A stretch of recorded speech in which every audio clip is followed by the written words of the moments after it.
Hey everybody, how's it going? It's me again, I'm Rydro and I'm here to analyze a 3v3 Diamond 2 gameplay. But before we start the video, if you would like to get your replay analyzed, make sure to join the Discord, link will be down there in the description.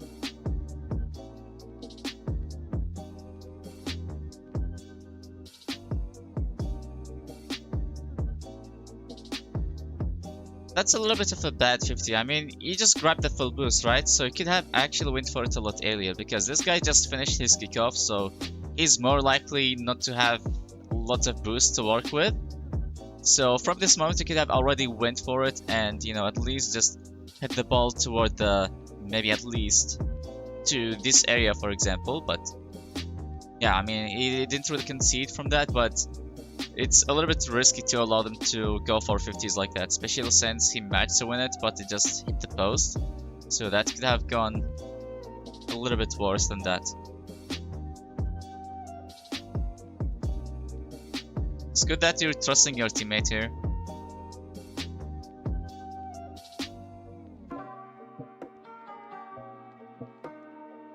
I kinda wish you gained control just a little bit, like maybe a bounce dribble or something. But that's not a bad attempt actually, it's a really good play. I kinda wish you just maybe took this line to grab the boost at least. Like, you don't always have to go for the full boost pad right here. You could have just went for something like this and, you know, I'm pretty sure you'd end up with something like at least 40 boost if you go like that. And it's also gonna be a lot easier for you to be back post.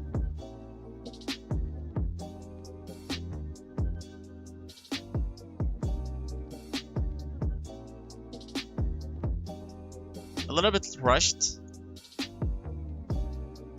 I wouldn't really recommend going for the boost like that. I mean, yeah, it's always a good idea to boost starve your opponents, but it's much better to go for the corner boost when you have actually done something with the ball and you actually landed, let's say, close to the corner boost. Let's say maybe ended up being here or something, and you just want to grab the boost, and in your way, you just kind of want to rotate back. So you don't want to throw yourself out of position just for the sake of grabbing the boost. That's not worth it.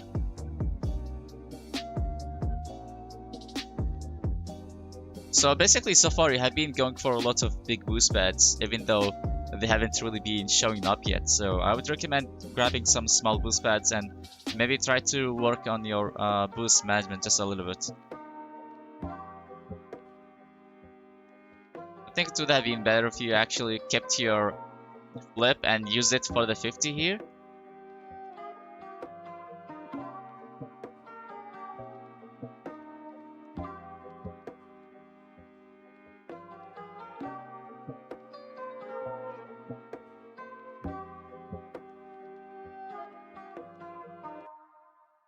You should have went for it earlier. I mean, you get like, okay, so you have this teammate who just over-committed in the corner, and this guy is definitely going for the boost. Like, even if he's not communicating, let's say this is solo queue, it's definitely obvious that he is going for the boost right now. So somebody needs to cover this spot just to allow this guy to rotate here. And yeah, you could just like at least go here. Even if you lose the 50 or something, at least you're gonna delay their play just for a moment or something, and you're also gonna give your teammate a chance to you know, grab the counter boost, because that's what he's trying to do. And yeah, it's better than just giving them so much space. And you know, I mean, they kind of beat him to the ball, so that's a good thing, but you wasted also a lot of boost in that. So you could have just jumped off the wall at least and wave dashed, and I don't think it was even necessary to follow that up actually. Decent 50 for sure, but yeah, you're kind of wasting a lot of boost in very basic and simple plays. And now again, you have wasted all of the boost just on that recovery too. This is a little bit of a weird rotation coming from you. I mean, you have your teammate, I mean, he's like already going for it, right? So it's much better if you guys have like maybe stepped up the communication just a little bit more. You grab that boost, and you know, it's already gonna be confusing. Like, yeah, it's definitely gonna be a confusing moment here. So if you grab the boost, your teammate could assume that, yeah, you're also gonna go for it, but he was also going for the ball, so it just ended up being a little bit awkward where one of you guys nearly bumped each other's, and could have been much worse than that. But if you just grab the boost, I mean, it's already a wrong decision to go like that, like in the front of your teammate's face. So you could just like grab the boost and try to fix that mistake you just have made. But yeah, it's much better to do it like that. And yeah, trust your teammate just a little bit more. So yeah, he's trying to go for it, and you just end up being in front of him.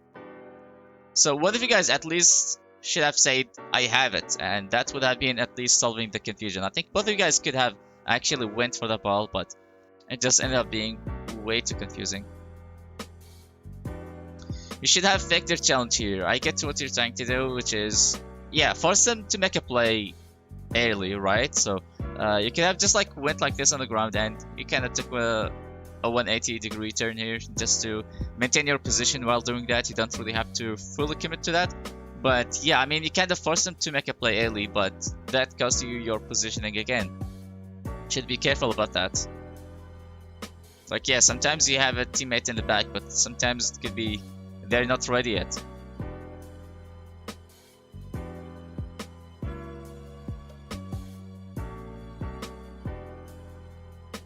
This is not a threat, so you should have just stayed here. You're the last man here.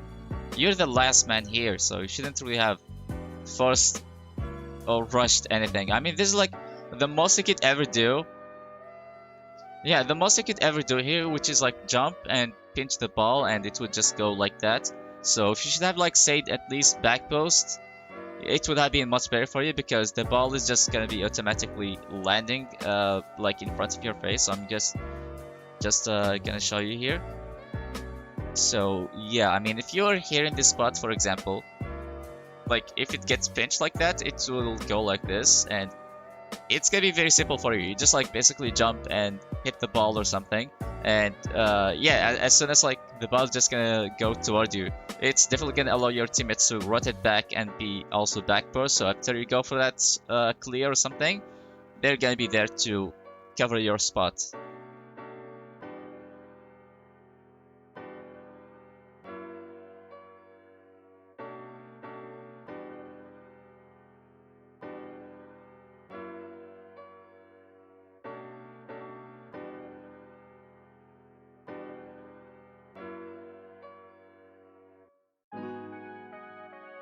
You're just being way too close from your teammate here. I think if you grabbed it, like, you should have went to at least to the middle instead of just being right behind him. So it's much better if you have actually like maybe went like here. And okay, here he's going for a solo play, right? So he's going like this, and he gets challenged, and the ball just goes off the wall, right? So if you're here, well, you're still gonna have your position, right? I mean, you have been following him, and it was like a bad 50 or something, and you also went to follow it up. So it's both of you guys are out of position right now, and it's up to your third teammate. So if you're like here and you're trusting your teammate just a little bit more on that 50 or whatever, like, yeah, it's definitely not your play. I mean, if you're here, you could have like easily turned like that, and it's up to your third teammate to go like that and, you know, go for that 50, because you're being way too close. Of course, you're not gonna have a better time to react to it, because you have to rotate back again right now, and that was, you know, you kind of threw yourself out of position for nothing here. You shouldn't have been way too close from teammate again. And by the way, this shouldn't have been a miss from your teammate. I mean, this is a basic aerial. I don't understand why he went for air rolling and stuff like that. I mean, it was a very simple clear, and it just ended up being a miss. I know I should be analyzing your game here, but sometimes I feel like some mistakes are like building up against you guys, and it's just like, you know, causing others to also make bad plays. He should have stayed again. He is also last man here in the back, so if you want to look at that, I mean, everybody here is committed, right? So reading wall bounces could be very, very tricky. So, you know, even in high C3 or low GC lobbies, it could be very tricky, and sometimes players would be missing that. I mean, including myself too. But I came to the perfect idea, which is like, yes, you want to stay here and you want to read the ball after it bounces, not when it's about to bounce off the corner. That's gonna be much easier for you to react, and also you're gonna force him to, you know, keep on pushing and like later on try to make a play, and that's like, it just like kind of adds a little bit of a delay on their offensive play, and that could also add up to help your teammates on the rotation. So And just look at that again, just for a little bit. Yeah, I mean, if you were here, for example, and he would have like, yeah, maybe he would have pinched it or something, and you know, he could have like, yeah, the ball would go really high, or like it's gonna be rolling off the wall, and he could have like easily driven up the wall and just jumped off and cleared it, or maybe even stayed in the ground and then you jumped off and cleared it. Again, if you're like the third man in the back, you should be careful about your decision, because if you miss it, then nobody's there to defend. And I think this is definitely the key to get from diamond to champion, which is understanding the third man role. And you know, that shot could have been easily a goal, but it just hit the post, so you guys kind of got away with it.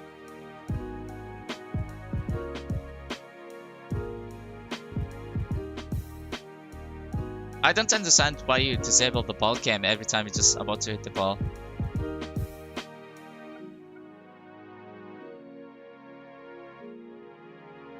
I like that. I mean, you trust your teammates, but it seems like your teammates don't really trust each other. That's a really good play though. Really nice and speedy.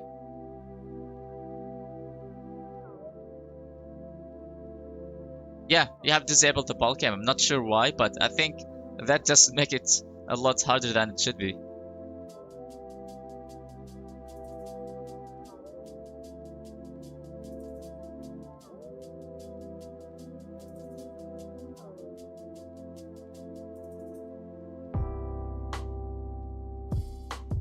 Again, this is not a bad attempt, by the way, but I don't feel like you struggle offensively once you have the ball, but sometimes you just end up being out of position.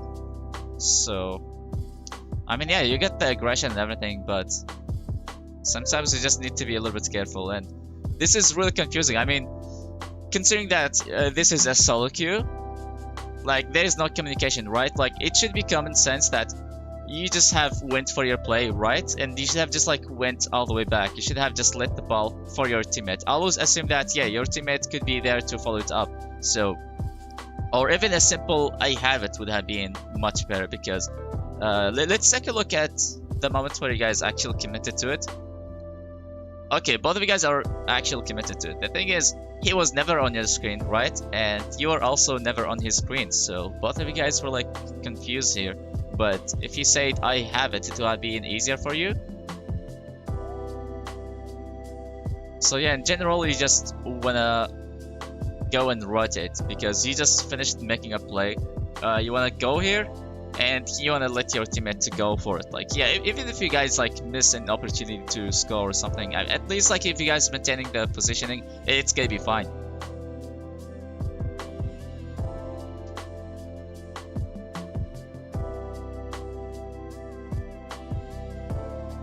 And you know what's actually weird is that your teammate in the back could have actually saved it. I'm not really blaming it on him, but if he actually double jumped here, like, he would have actually saved it and sent it to the post. But it's definitely not his mistake here, because he had to clean up the mess after you guys.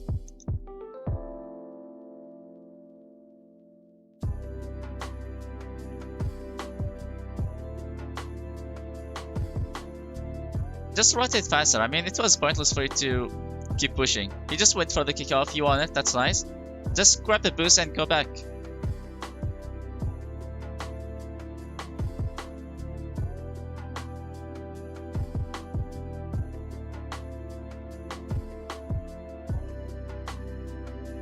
You jumped before he even touches the ball.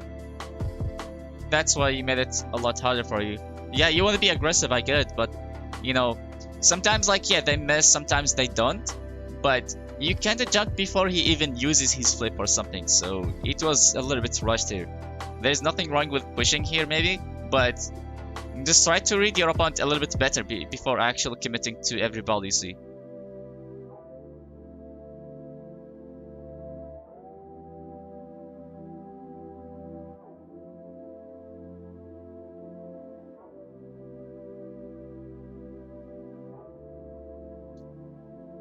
That's a really bad miss. You guys are actually getting away with so many mistakes, but so far I think it's just the rotation that is really keeping you guys together so far. I don't think this is a play worth committing over to, by the way. Because when you flip the ball, or like, yeah, when you flick the ball like that, by the way, like if somebody was there, like they could have boomed it and everybody was actually committed. Same thing for your teammate here. I have no idea why he was like way too close from you.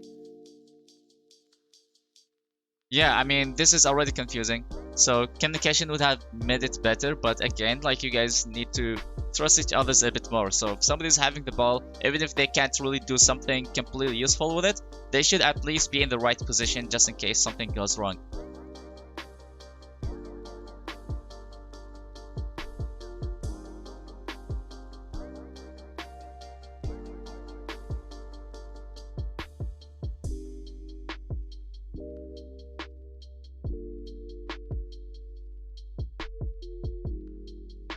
This is a really good clear. I think somebody should have at least pushed with him just to build up the pressure against the opponent.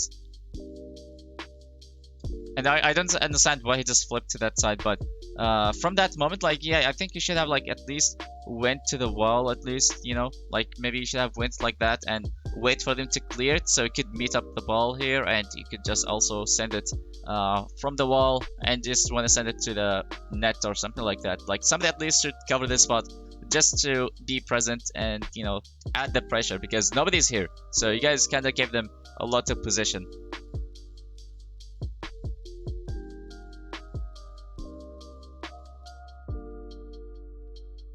It's good that at least your teammate was quick to follow though. Unlucky that shot didn't really go in. I know this is mechanical and silly to analyze, but I would say just try not to rush everything and, you know, like try to stay calm when you see moments like that. I know it's a tournament and everything, like you're probably under a lot of pressure, but I would say just try to make your car face the ball and then you want to jump off. And you have also used the second jump, so I can't really maneuver your car properly.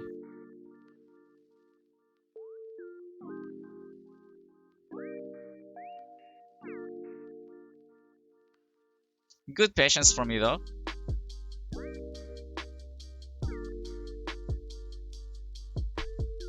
This is a little bit messy. I mean, yeah, you kind of got out of position here. Like, you didn't even get a demo or any piece of the ball, but I think it just all came down from that double commit. Like, you guys panicked so quickly after that play. Like, you guys have been doing fine the entire time. Like, yeah, sometimes when they are attacking, you guys still get away with it, and you know, somebody at least does something right. But in that play, like, I mean, yeah, look at this. You already have a teammate here who could go for the 50, right? And this guy is also pushing way too close instead of just being back post and maybe waiting for something to happen, and he could like clean it up. But he decided to double commit. Like, the panic was just so quick to happen. Unlucky how you guys lost that way. Like, yeah, losing from a 50 like that is definitely not the best feeling. But yeah, I would say trust each other a bit more as a team and understand the third man role. I think that's really important. And tell your teammate, like, yeah, sometimes you don't really have to air roll. Sometimes you just need to keep it a bit simple. And to give you some tips, by the way, well, I would say focus on picking small boost pads. Don't throw yourself out of position a lot. Try to fake your challenges a little bit more. And try to get rid of that habit where you just disable the ball cam every time you're about to hit the ball. Kind of messes with the perspective and like also with the angles, judgment, whatever. You guys are doing a good job and like, you know, playing as a team and everything. So yeah, communication is also important too. Don't forget that. Alright, that will do it for the analysis. I hope you guys enjoyed it. If you did, don't forget to hit the like and subscribe button. Let me know down there in the comments what did you learn from this replay analysis. Just like how you guys are taking tips how to improve in the game. I'm also looking for feedbacks, how to improve as a coach and analyst. So feedbacks are really important. And don't forget to join the Discord community server. Link will be down there in the description. We host weekly tournaments with cash prize pool, so make sure to check that out as well. And once again, I have been Rydro, and I'll see you guys next time.